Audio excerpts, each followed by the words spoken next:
جو اللہ کے سامنے جھکتا ہے وہ کسی انسان کے سامنے نہیں جھکتا، چاہے وہ رومن ایمپرر ہو اور چاہے وہ پرشین ایمپرر ہو۔ اور کون سوچ رہا تھا کہ وہی جو بڑے ایمپائرز تھے، سپر پاورز تھی، وہ دیکھتے تھے یار وہ دیکھیں یہ تو آج تو ماڈرن ڈے ہے، ان دنوں میں تو اونٹ کی ٹریول تھی، تو سوچیں کہ اتنی تیزی سے وہ کیسے کولیپس کر گئے۔ دیکھیں جو لا الہ الا اللہ ہے نا، وہ انسان میں غیرت دیتا ہے، اور غیرت کے بغیر نہ کوئی انسان بڑے کام کرتا ہے، نہ آج تک قومی غیرت کے بغیر کوئی ملک اٹھا ہے۔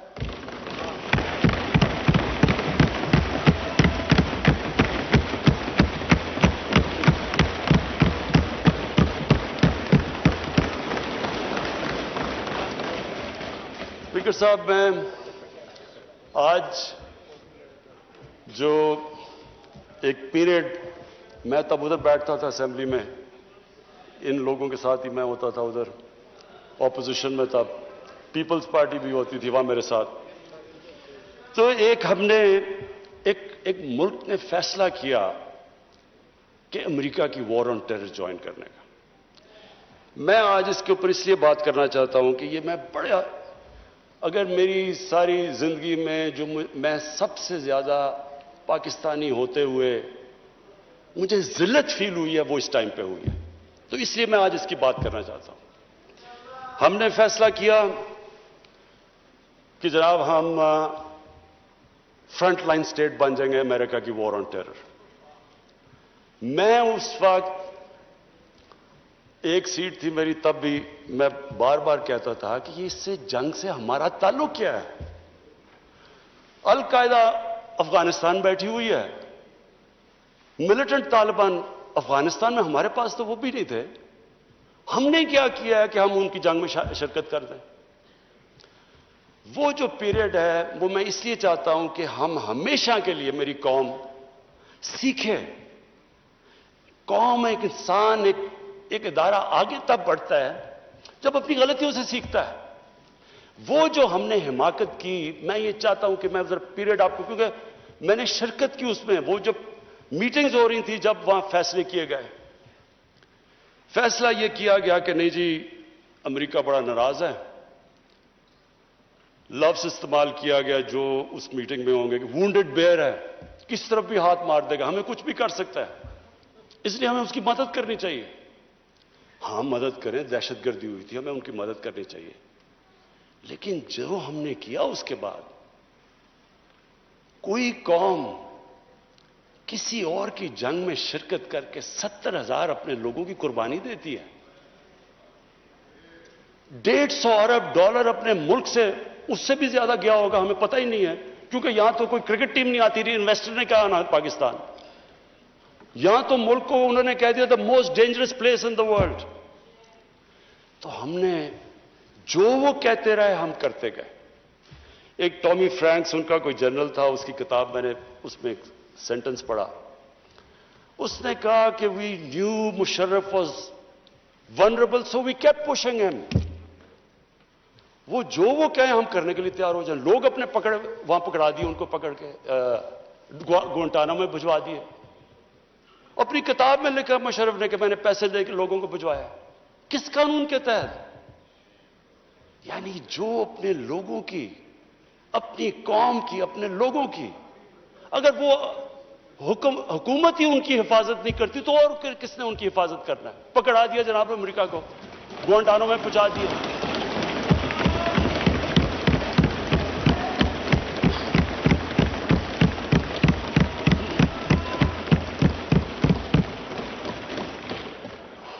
اور یہاں رکی نہیں بات، قبائلی علاقے میں جی وہاں تورا بورا کے بعد ان کے تھوڑے سے القاعدہ آ گیا، القاعدہ تورا بورا کے بعد آ گئے، اوپن بارڈر تھا قبائلی علاقے میں، ہمیں انہوں نے حکم کیا کہ آپ جا کے ان کو اپنی فوج بھیجو قبائلی علاقے میں۔ چند سو القاعدہ کے پیچھے ہم نے اپنی فوج بھیج دی قبائلی علاقے میں۔ اب جب فوج قبائلی علاقے میں جائے گی، وہ اپنے لوگ تھے، ادھر جو پھر ادھر سے وہ ڈرون اٹیک کریں، وہاں ہمارے شہری مر جائیں، ادھر ہماری فوج جس کو پتہ ہی نہیں کہ کس کے پیچھے جا رہے ہیں،